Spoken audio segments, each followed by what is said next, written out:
LumaLabs released an update to their AI video generator, but the question is it better than Runway?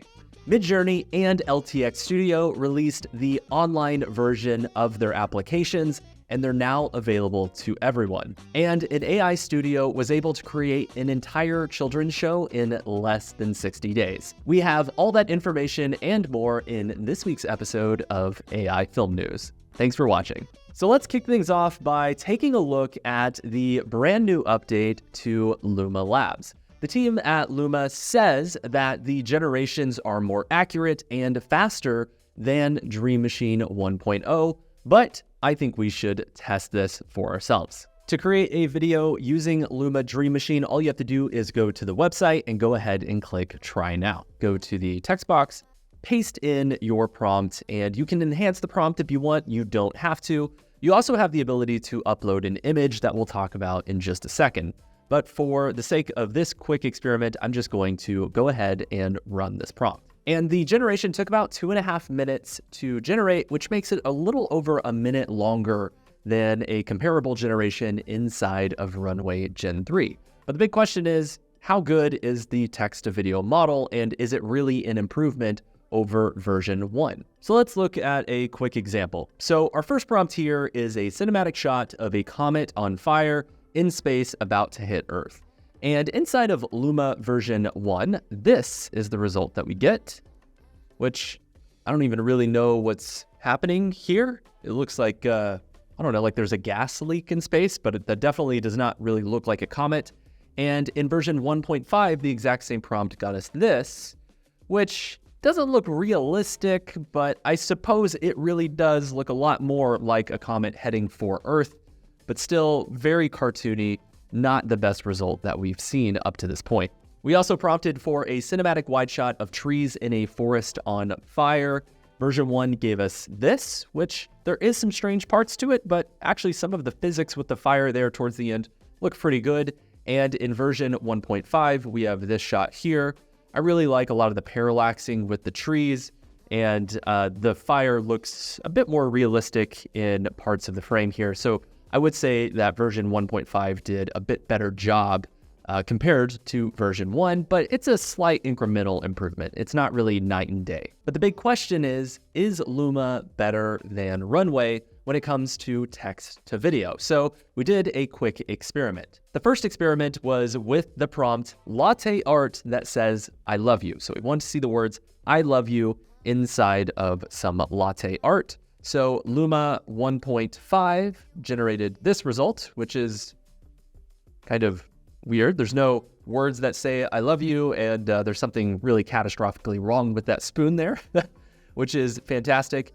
And in Runway Gen 3, we have this result here where some of the steam looks realistic, the bubbles look pretty good. I'm not too sure what's happening with the liquid there. I think it's having trouble deciding if it's steam or liquid. But honestly, it does look fairly realistic. It's just not the prompt that we typed in. We also typed in the prompt, a billboard on the side of a dusty road with the words, I love you on it. And inside of Luma, we have this video here, which it did a great job with the billboard. We have a car coming down. The car looks a little strange, but honestly, not too bad. And then we have the same prompt inside of Runway.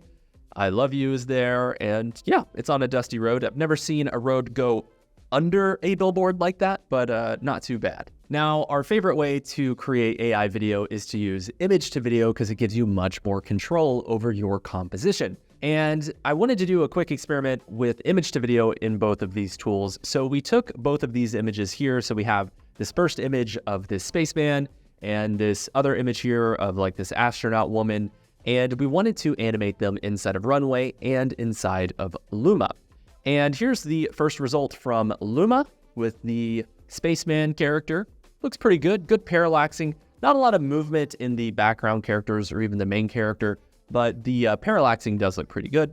And here's the same shot from Runway Gen 3. We kind of get this like zoom in, and I have no idea what's happening in that shot there. So just randomly, I guess, like a portal to like the sun was opened up in the middle of the shot there, which is great. And we also have this shot of the woman in space using Luma. This is the result here.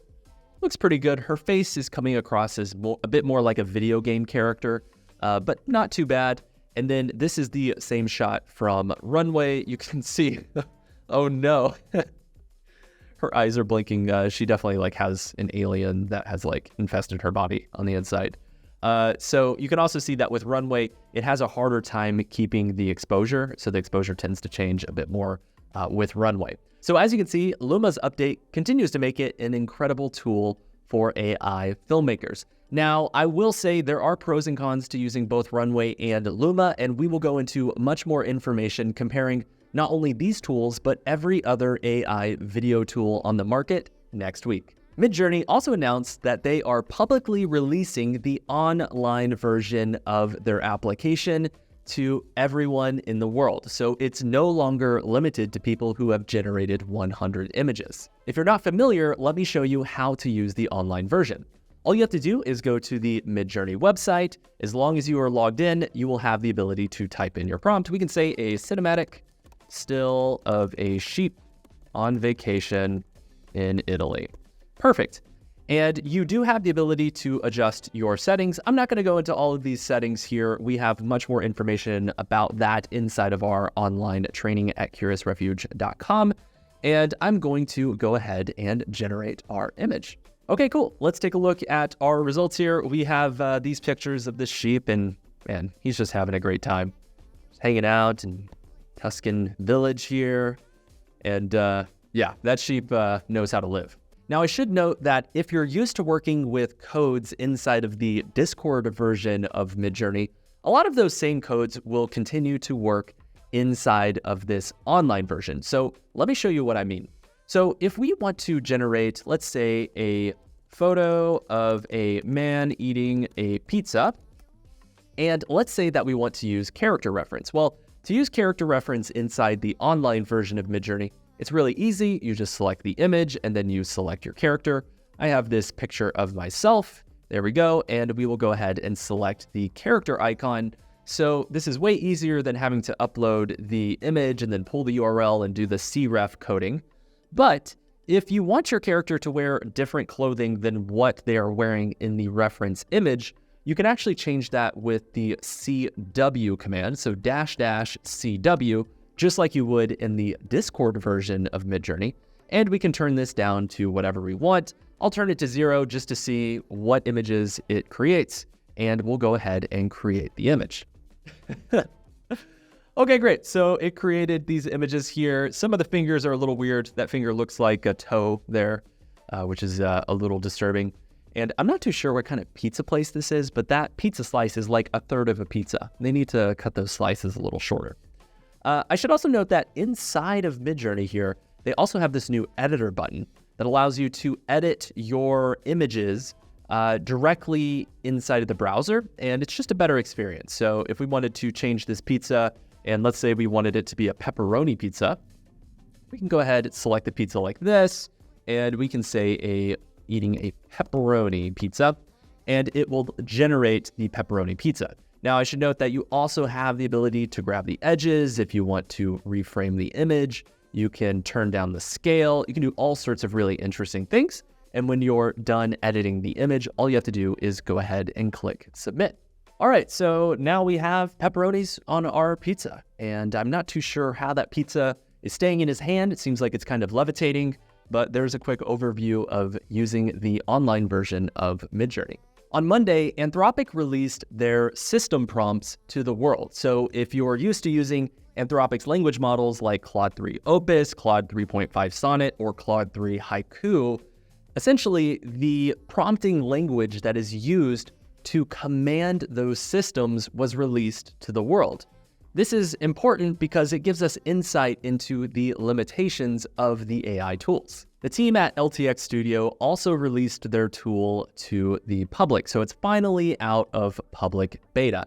Now, if you're not familiar with LTX Studio, it's actually a tool that is designed to help you create an AI film from start to finish. So it can do everything from helping you with the story to creating a storyboard, animating the video, and it even can add in music, voiceover, and sound effects. Now, typing in a prompt and getting a really good film isn't really possible at this point, but there actually are some pretty cool examples that we've seen pop up. Let's take a look at this quick film.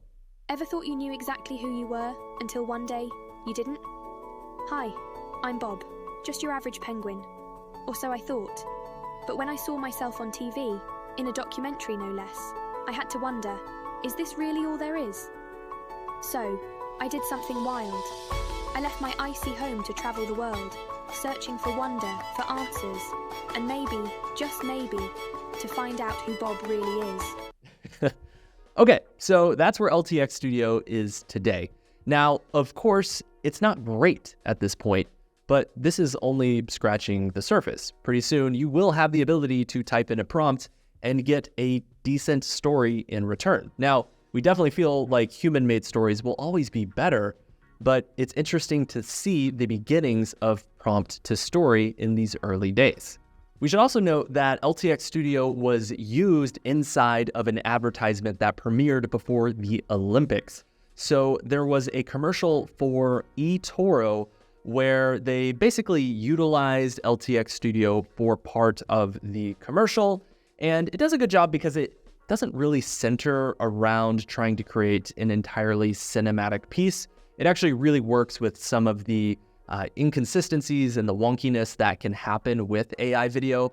And very clearly, this project is utilizing some tools and techniques that extend beyond LTX Studio, but it is interesting to see this tool in a real-world workflow. You can check out the pricing page at LTX Studio to get an idea of how much the tool costs. The team at Ideogram released the 2.0 version of their image generator, and I gotta say, we are pretty impressed. Let me show you how to use it. To use the tool, all you have to do is go to the Ideogram website, go to the text box, we'll paste in the prompt that we're going to use. So I said a cinematic still of a woman holding a sign that says, "I love sushi," in downtown Los Angeles, standing on a white car.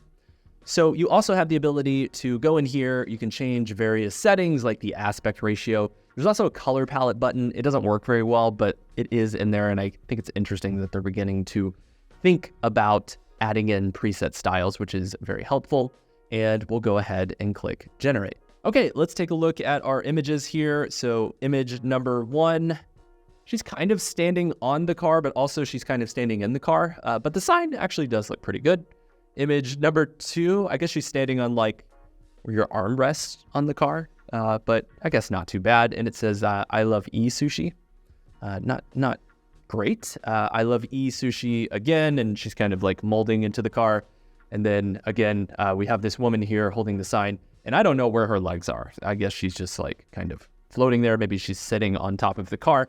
Now, I was curious about how this compares to Midjourney, and I did the exact same prompt, and we have this woman, she's kind of sitting on the car, and it says "love sushi." So I guess that means kind of the same thing as "I love sushi," but not a great job there. "I love sushi" looks good, standing up through the sunroof, which is kind of interesting. Again, kind of standing through a sunroof, "I love sushi." Just not loving the spacing there. I feel like I would have put it all on one line. And "I love sushi" again, but her feet seem to be permanently stuck to the car, like some sort of like sadistic hood ornament. So not loving the way that this worked out, but the words "I love sushi" are very solid. I think tools like Ideogram 2 coming out really just reinforce the fact that AI image generators are becoming much more intelligent. Are they perfect? Absolutely not. It's very important for you as an artist to go in and finesse, in-paint, and adjust the image to be exactly what you want. But they are doing a much better job at adhering to your creative direction, which is very helpful. The team at Runway announced a series of meetups that will be happening at various cities around the world. We have Curious Refuge meetups in Silicon Valley, Berlin, The Hague, and one in Stockholm popping up very soon. And there's a ton of AI presence at major film festivals, including the Toronto International Film Festival, the Venice International Film Festival that we will be at this week, and AI-specific film festivals that are popping up in major artistic hubs. If you ever want to learn more about where AI meetups are in your area, be sure to check out the AI Film events page over at Curious Refuge. We collect every single event that we can find. And of course, if you ever want to host an AI meetup in your area, be sure to reach out to us. We would love to help you coordinate an event and meet fellow artists in your area. Conde Nast has also announced a partnership with OpenAI. As you may know, OpenAI is working on a brand new tool called SearchGPT, and they basically are partnering up to provide training information to that SearchGPT experience. So whenever you search for something using SearchGPT, it will be able to scrub through Vogue, The New Yorker, GQ, and of course, all of the Conde Nast magazines. There's also a big headline this last week where a small team of artists were able to create a pilot episode for a children's TV show in less than 60 days. The project is called Space Vets, and it was created by a team at Storybook Studios in Germany. The workflow is really interesting. Basically, the artist took 2D images and converted them into 3D models, and then they basically went in and manually cleaned up the models. They also did some lip syncing and some motion tracking using artificial intelligence, and they put everything together. Now, the really cool thing is we reached out to these filmmakers and asked them to be a part of an office hours at Curious Refuge, where they're actually going to show a step-by-step breakdown of how they put this project together. That office hours is available to any student at Curious Refuge, so be sure to check out the private Discord channel for information about how you can get the link and ask the filmmakers how they pulled off this incredible project. And speaking of courses, enrollment is now open for the September session of our AI courses. We have 3 courses starting up: AI Filmmaking, AI Advertising, and it is the very first session of AI Documentary. And I'm also super excited to announce that we are using AI to provide our AI filmmaking training in Spanish. So not only will you receive Spanish closed captionings, but you also have the option to select Spanish dubbing while you watch the training content. Courses start up on September 4th. We would love to see you inside of the program. And speaking of deadlines, I should note that today is the last day to submit your commercial for our AI advertising competition. We've already seen a ton of really incredible submissions, so be sure to submit your commercial. This is your shot at winning up to $5,000 and receiving creative opportunities in partnership with Vika. And that brings us to our tools of tomorrow. There are a few white papers that came out this last week that I really think you should know about. The first one is called HeadGAP. Essentially, the tool allows you to upload a video and a Gaussian splat, and then you then have the ability to have that 3D animation data tracked onto the head, where you can basically move the camera around, and it's incredibly expressive. It's not just kind of this 2.5D animation experience that we've seen up to this point. It fully animates the character. I would say that it's a bit more like projecting the acting onto a 3D model, so like a 3D version of using Live Portrait. The next tool that came up is called Sketch to Scene. This one is really incredible. Essentially, it allows you to draw a rough sketch, and then you will create an entire 3D video game environment just from that rough sketch. It works by basically converting the sketch into a 3D image, and from there, AI will convert that image into a blank landscape and take the 3D models and build them up into the scene. So then you have a character that has the ability to walk around a 3D world. They actually shared the math inside of one of their videos, and I did not even know math could have so many letters, so they're doing some wild work to develop this project. The last tool I want to highlight is called Keep. So Keep is an AI tool that is specifically designed for up-resing faces. As you know, audiences are really drawn to the face of a subject, so if you can improve the resolution just a little bit, it just goes a long way to increasing the overall believability of your scene. Now, they have some pretty cool examples over on their website. So we have this example where it's really soft, then we scrub through and it's much sharper, and you can see that it looks, pretty darn realistic. Obviously, there is some artifacting there, but I think it did a really good job, especially for a plug-and-play tool. They also have a cool video where they compare their model to some of the other models that are out there. And as you can see, this model does a much better job at making the face seem more realistic. It doesn't just hyper sharpen the eyes or the lips. It really is a holistic tool that makes the entire face much more realistic. And that brings us to our AI films of the week. I'm really excited about this week because I saw some of the best projects that I've ever seen when it comes to generative AI. The first project that I want to highlight is called How to Escape the Matrix. It was created by Shu Eti. This project basically used narration from XXX to Nation, and it has some of the most hyper-realistic shots that I have ever seen using generative AI. Many of them are really indistinguishable from reality, so it looks incredible. I definitely recommend checking it out. The next project that I want to highlight is called Batman Year One by Alterverse. I think this is a great example of a fan-made project. Essentially, they took 2 pages from Batman Year One and kind of turned it into a film. Of course, it's still rudimentary, it's not perfect, but it is cool to see fans engaging with IP and characters that they enjoy. And the final project that I want to highlight is a bit more of an experiment rather than a film, but it really knocked my socks off.